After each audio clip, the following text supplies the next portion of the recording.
العسرى ونيسرك لليسرى فذكر.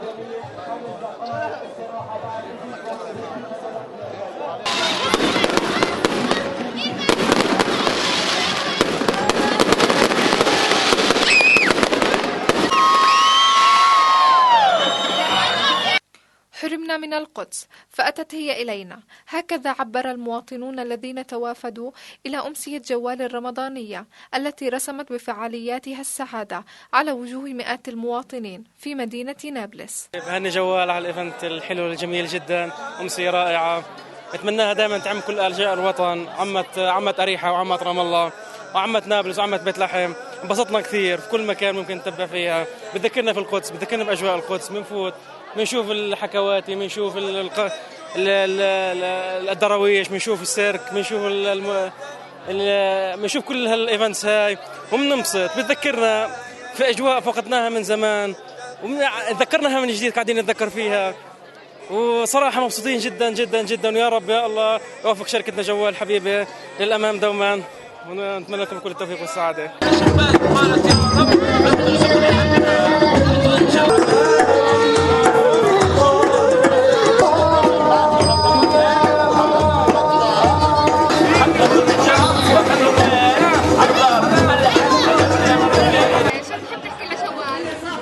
شكرا لك كثير، اللي بتخلي الناس يعني تفرح الناس، تفرح الاطفال، تفرح اللي ما طلعوش على القدس، وبعدين بتذكرنا بشغلات عندنا هون، يعني شغلات قديمه زي نابلس زي القدس. انت معك شريحه جوال ولا وطنيه؟ لا جوال. بتلعب جوال؟ اكيد.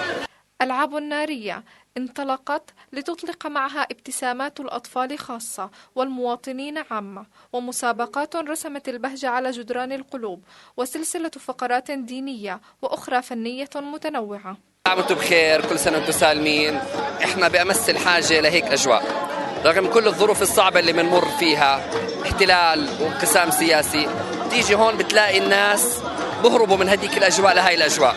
نتمنى انها تستمر، نتمنى تكون بفائدة، نتمنى انها تعزز السلوكيات الإيجابية وبرضه ترجعنا للزمن الجميل. أنا شايف الحكواتي وشايف فرقة تركية وشايف برضه قصص للأطفال، كل هاي الشغلات كويسة إيجابية.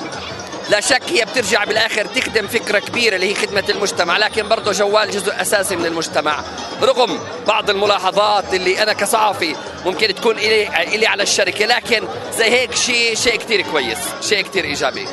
وغلقتها وحطتها وين؟ في غزالتها وسكرت بابها. وبعد شهرين غابت طنجرة عن امها شهرين، مسكت الطنجرة هي تشد الطنجرة، هي تشد الطنجرة، هي تشد الطنجرة، شد. حلو والله، كثير اجواء حلوه كثير بتجنن. بتحبي تحكي لنا جوال؟ والله بنشكرها، والله بنشكرها، وانا بتعاملش الا معها. يعني انا بحب جوال، بعرفش ليش، يعني طلعت وطنيه بس انا بحب جوال، ما غيرتش بالمره. يعني وعامله جو هالمرح وانبساط وفرح، يعني والكل مبسوط. شو بدنا اكثر من هيك؟ واحنا شعبنا الفلسطيني بحاجه لهي الاجواء، لاننا مضغوطين، شعب مضغوط وهيك بحاجه لهي الاجواء الحلوه. وابسطت الكبير والصغير وبنشكرها والله.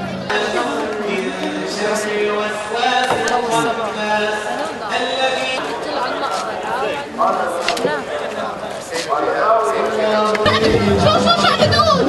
شو بدك تاخذ البلد يسلمك البلد شو حلو، تغيير جو وشيء جديد، يعني حلو من جوال، يعني حركه حلوه. بالنسبه للجو اللي عاملينه اول شيء كثير حلو هون، لانه حتى لو الواحد يروح القدس صعب ياخذ الاولاد، يعني رحت مرتين صعب اقدر اخذ اولادي وشوف الاجواء هناك. هلا هون كيفوا الاشياء، الفعاليات اللي عاملينها كثير حلوه ونوع من التغيير يعني. لا جوال. كيف؟ اقدم شريحه. انا اول ما نزل جوال مع جوال. كمان ما في 6 مبروك. رقم 81 كان جوال بقيمه 20 شيكل.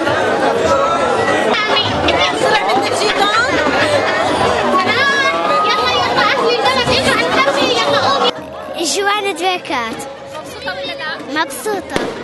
شو بتحبي تحكي لنا جوال؟ احنا بنحبك يا جوال.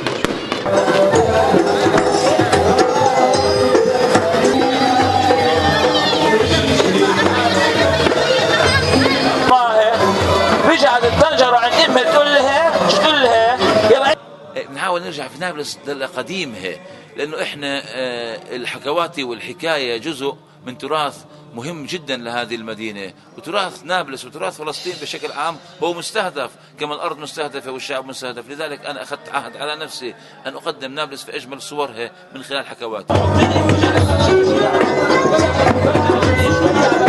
أول شيء بنحب نحكي لكم مساء الخير للشعب الفلسطيني عامة ولشركة جوال خاصة بمناسبة إنه عاملة هالحفل لمدينة نابلس، ونشكرهم كتير إنه راعيين بالحفلة أجواء القدس اللي هي عاصمة فلسطين واللي كلياتنا نفسنا نفوت عليها، وإنه ما بسحلنا كتير نفوت على مدينة القدس اللي هي العاصمة تاعتنا، نفسنا طبعا نفوت عليها يوم بس للأسف إنه الاحتلال ما سمح لنا. وبرضه برجع بشكر شركة جوال على الأجواء اللي عاملتها، بالنسبة إنه في عندنا هون عاملة فرقة دبكة وعاملة أجواء للأطفال، وبرضه مسابقات وحفلات تشويق، وبالتوفيق لجوال الشعب الفلسطيني كلياته. أهلا وسهلا. مبروك يا 43. تفضل. لا هي مش 43. رقم جديد. تحكم فينا طلع مين انت اصلا؟ بحكي لجوال رمضان كريم وكل عام وانتم بخير، ونعاد علينا وعليكم ان شاء الله بالخير.